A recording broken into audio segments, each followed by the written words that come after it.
The Zookeepers animal pack is here and I've been lucky enough to play around with it for almost a week already. You might have seen me build for the African spurred tortoise and the Dik-Dik in another video. Now the time has come for the Hamadryas Baboon.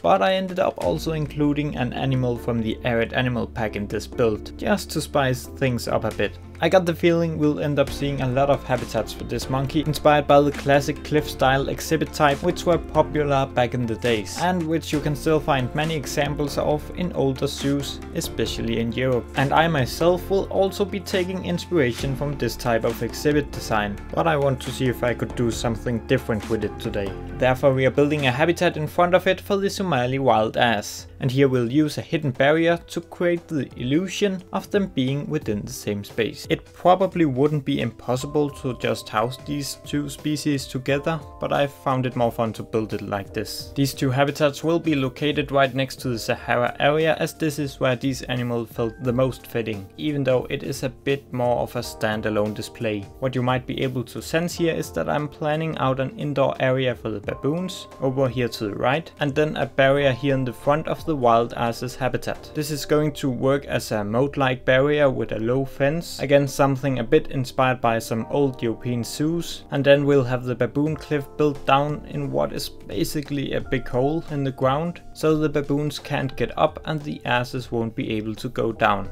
The two peaks of this cliff structure are made of the goat climbing mountain enrichment piece, a piece I've used many times for landscaping in this zoo, so it felt fitting to also use them here. And then a big part of the barrier around the baboon habitat is made of the same fake mud wall as I used for the African spurred tortoises, so they feel a bit connected, these habitats.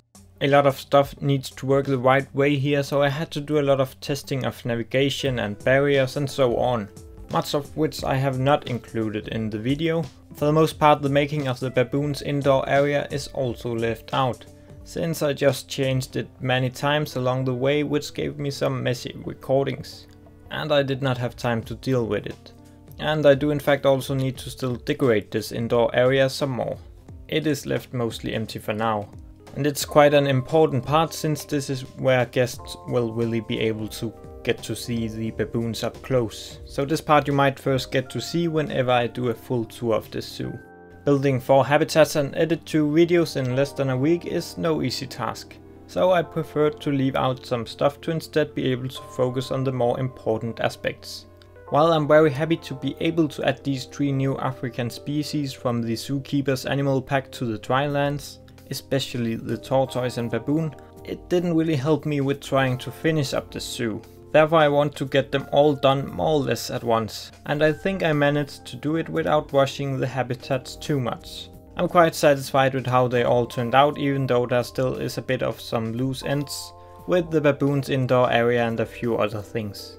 I'm really happy to finally see the Hamadryas Baboon added to Planet Zoo. It's such a classic zoo species that especially has felt needed for old city zoos and similar, even though that's not what I'm working on here. And just the fact that it is a true monkey makes it an important addition to the game. If you just look at the total number of primates, then it doesn't look too bad, but if you then look at how many of these are actual monkeys, then we got an issue. So even though there might be monkeys I would have preferred over the baboon, it for sure is a very welcome and needed animal for the game. And also an animal I always expected to show up at some point, even though I started to get worried when it didn't make it into the arid animal pack. And I still think it would have been much better to have included it in the arid animal pack over this one. Then we could maybe have gotten a South American monkey in the Zookeepers animal pack instead. But all this speculation won't take us anywhere. We can't do anything about that now, so we might as well just enjoy what we got. And after all, this baboon is the best option for a monkey for this zoo, which really brings in something very different to the park. I already talked a bit about the overall feeling of this pack in another video. It truly isn't a bad pack. It is more some of the stuff around it and the timing of it perhaps, which can make you feel a bit unsatisfied with it in some ways. But I think for most people there will be at least a couple of these animals that will help make some of your areas feel more complete. Maybe not the areas you desired the most, but there is stuff here to come for. 3 new African mainland species which all are helping to create more diversity into your more typical African areas in various ways. And Madagascar has now with the Sifaka gotten to a stage where it only really is a reptile that feels missing here, if you ask me, either in form of an exhibit species or the radiated tortoises for habitats. I'm at least tempted to do a Madagascar house as a standalone thing at some point. The Palace Cat and the macaw speaks into Himalaya builds, which now also can be done with a decent mix of smaller and larger animals, even though there are still species you might miss here. The spectacled bear was clearly a very wanted animal by many. I personally don't think it was a super important inclusion for South America, but it for sure is better than nothing and it makes a lot of people happy. So I won't complain about this animal too much.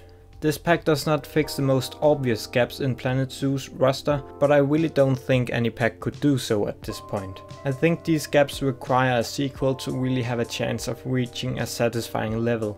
But enough about the pack for now.